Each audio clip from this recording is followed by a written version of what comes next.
আমরা এই ওয়াকফ নিয়ে দিল্লিতে মোদি পাচারতে যাব না। আমরা ওয়াকফ নিয়ে মক্কা মুকাররমার ওয়ার্ল্ড মুসলিম লীগ অফিসে আমরা ভাঙলা দিয়ে ভারতবর্ষের সম্পত্তি, মুসলমানদের সম্পত্তি রক্ষার জন্য যাব। আমরা ওয়াকফের চললে মমতার অমিত শাহ পাচারতে যাব না।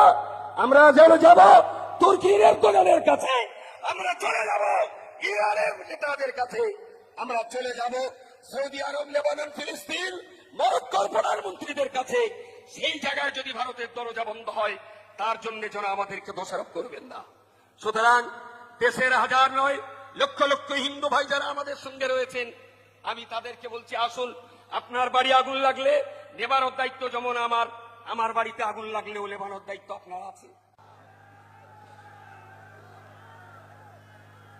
আমি বলবো না, আপনারা বলবেন, আমাকে একটু বলতে দেন।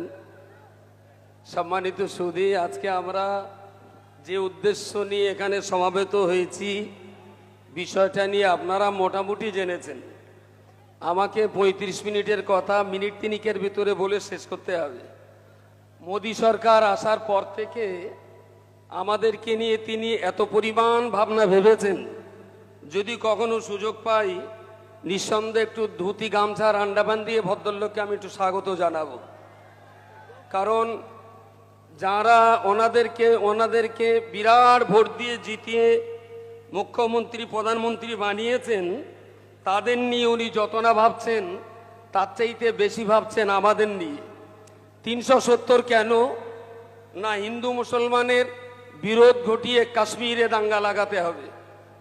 সিএ কেন, ভারতবর্ষের বাইরে থেকে হিন্দু, মুসলিম, শিখ, ইসাই, পার্সিয়ান যারা আসবে, তারা দেশের নাগরিকত্ব পাবে, শুধু মুসলমানদের দেওয়া হবে না। এটা পোলারাইজেশন, হিন্দু মুসলমান জাতি দাঙ্গার বিভাজনের মশলা জোগানো হলো। তারপরে কি হলো না, সিটিজেন অ্যামেন্ডমেন্ট অ্যাক্ট, ঠিক তার সঙ্গে রয়ে গেল আরো একটা মারাত্মক বিষয়, 3 তালাক। তার মানে দেশের 3 কোটি, দেশের গোটা ভারতবর্ষের 20 কোটি মুসলমানদের স্ত্রীদের অধিকার পাচ্ছে না বলে বিরাটভাবে দুশ্চিন্তায় পড়েছেন মোদিবাবু।